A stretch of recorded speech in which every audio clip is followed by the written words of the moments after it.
So it's been a while since I talked about the Yu-Gi-Oh! Arc, the anime. It's been around about 3 months since I last talked about an episode, but episode 32 really brought that excitement back into me, and also all the cool news that we've been having about Yu-Gi-Oh! Lately, like all like the anime coming on Crunchyroll and stuff like that, like the awesome episodes like the game as well coming out, the movie, and it's been like, I've been really wanting to get back into Yu-Gi-Oh! For a while, so I was like, screw it, let me marathon the hell out of it. And people probably wondered why I stopped reviewing Yu-Gi-Oh! In the first place. It was mainly just because a lot had to do with the translations. Like, the translations decided to come out whenever they felt like it, and I've got a schedule to keep to, and I really, can't just, like, wait every day to see, oh, Yu-Gi-Oh! Might come out. And not to mention as well, some of those episodes were very slow and very...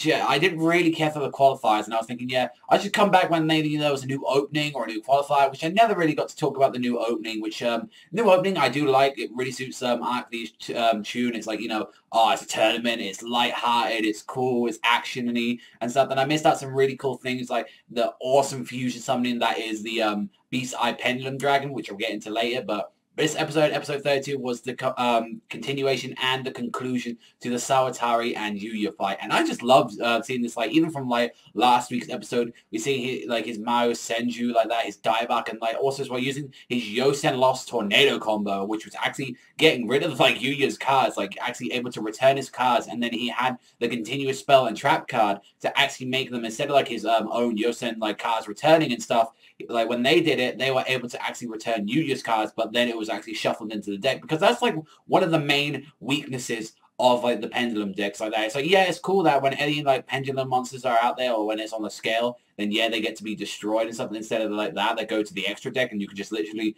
resummon them and stuff like that, so that kind of, like, but that does limit yourself, like, if you want to use fusion cards, if you want to use XYZs, and if you want to use, like, synchros and stuff like that, then, yeah, it does limit that stuff out for you. And actually, Sawatari actually had a good strategy for this, because Sawatari, yeah, I know he's like the rival of the series, but for like the most part, I've always just thought of him, oh, he's that one chuckle fuck that's like always salty about Yuya, like, because I do prefer, like, other rivals that we've had, Jack Atlas, Kaiba, Chaz, like that, like, Sawatari kind of reminds me of Chaz, that he's that one always butthurt sort of person. He's like, oh yeah, let's Chaz it up or something like that from like the dub and stuff. And for him, it's like, yeah, I'm the new like Sawatari and shit like that. But I gotta give him props. He was actually kind of awesome in this episode. And then he was like, yo, I'll duel you anytime and all that. And he finally, it seems like he got, after this duel, he got a lot of respect for him. And like, especially as well, I got a lot of respect for Yuya in this episode when he's like, yeah, I've got no cards in my hand. I've got like nothing really to defend myself from that 3,000 attack fucking beast you've got there.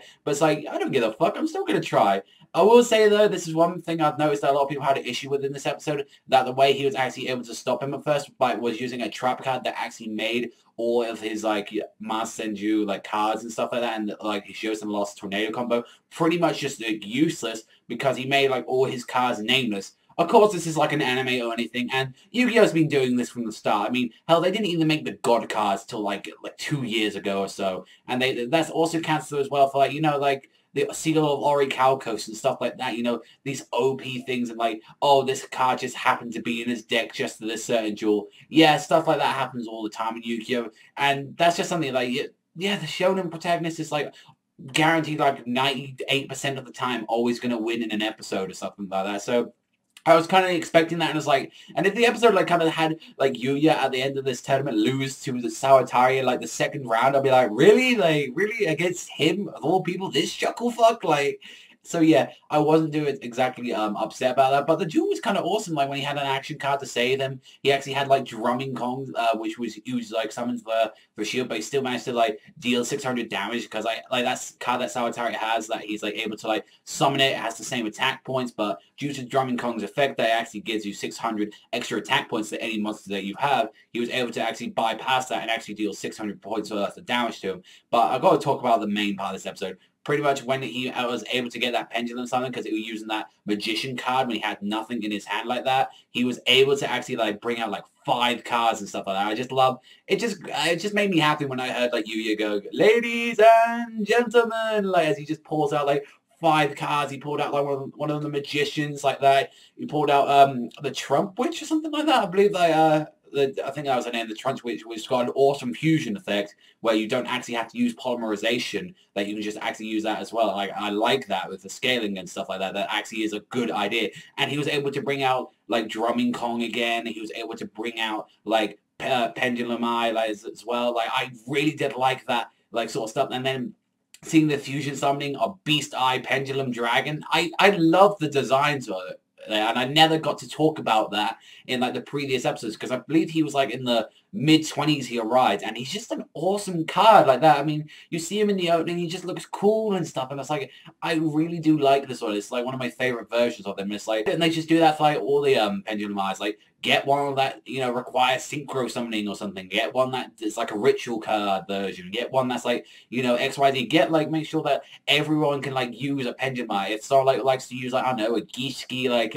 ritual deck or something, I don't know, get like a Pendulum Eyes dragon like that. It's like an Odd Eyes would be like awesome for that. It's just like, I really did like that in this episode. It's like, yeah, it's got an awesome aesthetic as well. It's like you're actually able to deal damage of the original beast that's attached to it. And it's like, they're making sure that it's easy to summon because you don't want something like the, like, Hope cards and stuff like that. You have to just use this certain monster, like, because once you got all to the upgraded versions of Hope, it just got to, like, you know, like the God Hope and stuff like that. Then you just got, like, ridiculous summon, like, qualifications, like... But I gotta say, even still, that was kind of awesome. Just even seeing that, I was just like seeing like the Beast Eye, you know, Odd Eyes, Pendulum Dragon. It just looked sick, and it was like it did appear earlier on, and just how it ended this fight, it was awesome. Like, I genuinely thought this was an awesome fight. And yeah, I'm actually looking forward to it, and they seem like they're keeping up with the translations and stuff, like every week and all that. Yeah, they might be like 2 to 3 days late, but since they've actually just like announced like a whole bunch of Yu-Gi-Oh! And Crunchyroll, I'm thinking, you know, maybe this might be a perfect time since they got the original Yu-Gi-Oh! GX, 5D, Xiao. This would be a perfect time for them to announce on Crunchyroll that they've got the license to Arc V. Like, honestly, like, Monosubs does an amazing job, like, keeping up to date with Yu-Gi-Oh! Arc V, but it's like, if we had the official translations and know that when the Raws are out, it's going to be the same day that the episodes come out. So I'm kind of excited. I love it to happen. I'm not sure if it is, but maybe, like, with all this licensing on the Yu-Gi-Oh! Stuff, maybe this show, like, you know, good times in the future for Yu-Gi-Oh! Fans, and who knows, even after Arc V, they might even get the new one from the start. So overall, this episode was really good, really enjoyable. Like, I had a lot of fun. You know, hey, I even went back on Dueling Network to play a little bit of, you know, Yu-Gi-Oh! I've even, like, got my old deck scrummaging around, my old Crystal Beast deck, like, here,